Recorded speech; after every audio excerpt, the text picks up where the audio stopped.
Project Patanjali का खरीदिएगा तो उससे डॉक्टर, साइंटिस्ट, इंजीनियर पैदा होंगे। हम तो बाबा रामदेव से पूछना चाहते हैं यार, आप मैक लेके जाइएगा और उनके मुंह में घुसेड़ दीजिएगा, ठीक है? मैक घुसेड़ के पूछेगा कि आपने इतना पैसा इस देश से कमाया, हमारे भारत से, आपका योगदान भारत में क्या है? आप लोगों को मुद्दा लेके आना ही नहीं चाहिए था। ये भी एक अपराध है कि वैसे और क्या, वैसे फर्जी आदमी, ढोंगी आदमी, अरे वैसे ढोंगी आदमी का जो अपने बिजनेस चलाने के लिए कहीं भी हिंदू मुस्लिम करवा दे, कहीं भी दंगा करवा दे, कहीं भी हिंदू मुस्लिम का भावना पैदा करवा दे, तो वैसे ढोंगी आदमी से बच कर रहना भैया हम लोग को। मुसलमान सिर्फ पंचर ही नहीं बनाता है मोदी जी, मुसलमान मिसाइल भी बनाता है। मुसलमानों के हाथ में जब बल्ला आता है तो वो अजहरुद्दीन बनता है, और जब बॉल आती है तो मोहम्मद समीम, जहीर खान बनते हैं, और सानिया मिर्जा बनती है महिलाएं, और जब शहनाई आती है ना तो उस्ताद बिस्मिल्लाह खान बनते हैं। और जब देश के लिए कुर्बान होने की जरूरत पड़े और जब हमारे सरहदों पर दुश्मन खड़ा हो तो गोली खाने के, सीने पर गोली खाने की ताकत रखता है, और तब ब्रिगेडियर उस्मान और टैंक के नीचे आकर खुद को उड़ा देने वाले वीर अब्दुल हमीद भी हैं इस कौम में। इसलिए आप गलती मत कीजिए। पतंजलि में पकड़ा गया था चर्बी का माल। कह रहे कि भाई शरबत जिहाद अब होगा, लैंड जिहाद, लव जिहाद बहुत हो गए, और जो रोबजा बनाते हैं उससे वो मदरसा और जो है और ये दरगाह वगैरह खोलते हैं। अच्छा मस्जिद, एक मिनट, मस्जिद मदरसे से इनको क्या दिक्कत है भाई? क्या दिक्कत है ये बताओ? इनको बुखार आ जाता है? इनको क्या होता है, क्या तकलीफ होता है? अरे मस्जिद मदरसा लोगों के अंदर प्यार मोहब्बत पैदा करने के लिए बनाई गई है, और इलाहाबाद में लोगों ने दिखा दिया प्यार मोहब्बत। कुंभ के मेले में मुसलमानों का नाम नहीं लिखने का बोले थे, नाम लिखो बोले, और वहाँ पे मुसलमानों ने जो मदद की, ये भाई साहब ने अभी आपको पूरी डिटेल बताए, मुझसे ज्यादा ये जानते हैं। पंडित धीरेन्द्र शास्त्री भारत को हिंदू राष्ट्र बनाने की बात कह रहे हैं। धीरेन्द्र शास्त्री लोगों को कट्टर हिंदू बनाने का ऐलान कर चुके हैं।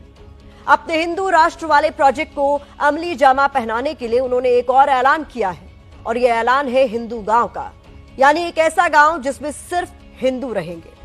वैदिक मंत्रोच्चार के साथ धीरेन्द्र शास्त्री ने हिंदू गांव की आधारशिला रख दी है, लेकिन इस हिंदू गांव में बाबा बागेश्वर किसी प्रॉपर्टी डीलर की तरह घर बेच रहे हैं। कैसे, अब इसे समझिए। हिंदू गांव के अंदर 3 श्रेणियों के घर बनाए जाएंगे। भूतल पर जो घर बनाए जाएंगे उनकी कीमत 17 लाख रुपए रखी गई है। फर्स्ट फ्लोर का रेट 16 लाख रुपए निर्धारित है। दूसरे फ्लोर की कीमत करीब 15 लाख रुपए होगी। इतना ही नहीं, हिंदू गांव में घर लेने वाले को 5 लाख रुपए पहले देने होंगे, यानी एडवांस। इसके बाद बाकी का पैसा किश्तों में हर महीने देना होगा। ये ठीक वैसा ही है जैसे एक प्रॉपर्टी डीलर अपने ग्राहकों को फ्लैट बेचता है, यानी कुछ पैसा पहले देना होगा और बाकी का पैसा किश्तों में देना होगा। अब सवाल है कि बाबा बागेश्वर का हिंदू गांव कैसा होगा और इस हिंदू गांव में कौन रहेगा? बागेश्वर धाम में हिंदुस्तान का पहला हिंदू गांव 2 साल में बनकर तैयार होगा। इस गांव में 1000 हिंदू रहेंगे। हिंदू गांव में गैर हिंदुओं के प्रवेश पर प्रतिबंध होगा, यानी दूसरे धर्म का कोई भी व्यक्ति इस गांव में एंट्री नहीं कर सकेगा। बागेश्वर धाम जनसेवा समिति हिंदू धर्म और सनातन धर्म प्रेमियों को जमीन उपलब्ध कराएगी और उन्हीं जमीनों पर मकानों का निर्माण किया जाएगा। सबसे पहले आपको धीरेन्द्र शास्त्री का बयान सुनवाते हैं, उसके बाद खबर को विस्तार देंगे।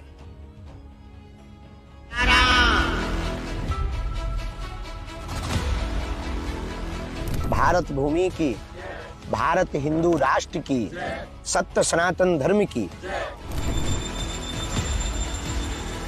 भारत को हिंदू राष्ट्र बनाया तभी जा सकता जब हिंदू राज्य होंगे। भारत को हिंदू राष्ट्र तभी बनाया जा सकता है जब हिंदू जिले होंगे। भारत को हिंदू राष्ट्र तभी बनाया जा सकता है जब हिंदू ग्राम होंगे।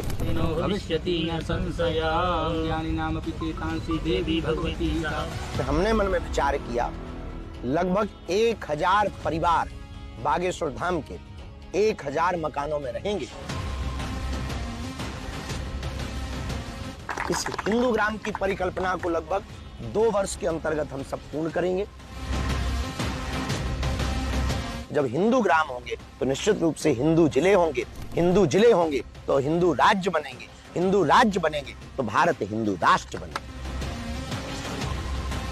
सनातन के प्रति, राम के प्रति, इस देश के प्रति अगर किसी की निष्ठा नहीं है तो इस ग्राम में उसका प्रवेश नहीं है।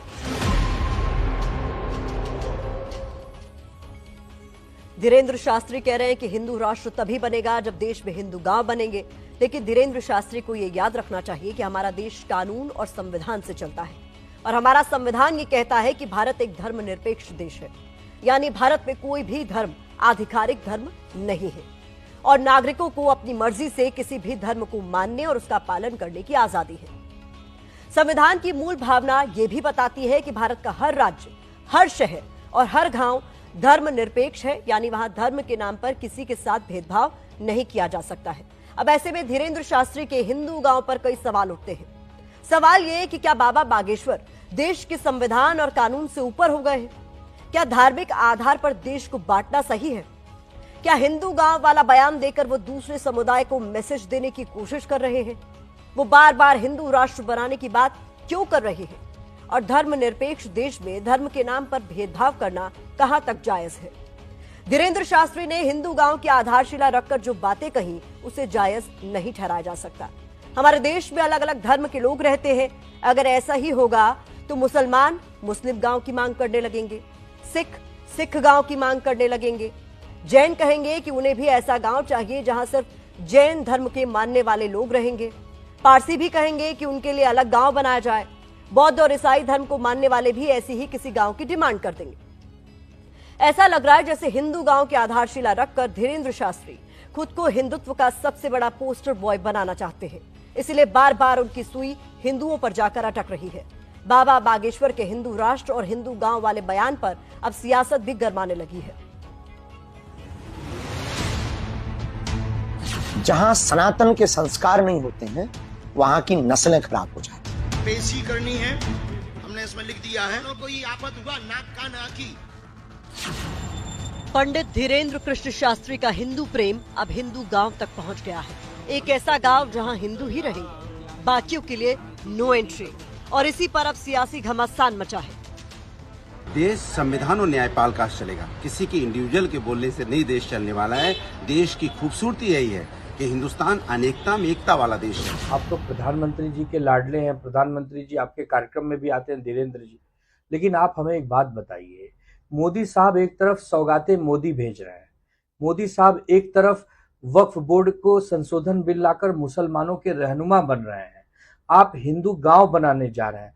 पहले मोदी साहब से पूछ लीजिए कि वो ये सब चाहते हैं कि नहीं, अन्यथा आपको कहीं डांट न पड़ जाए।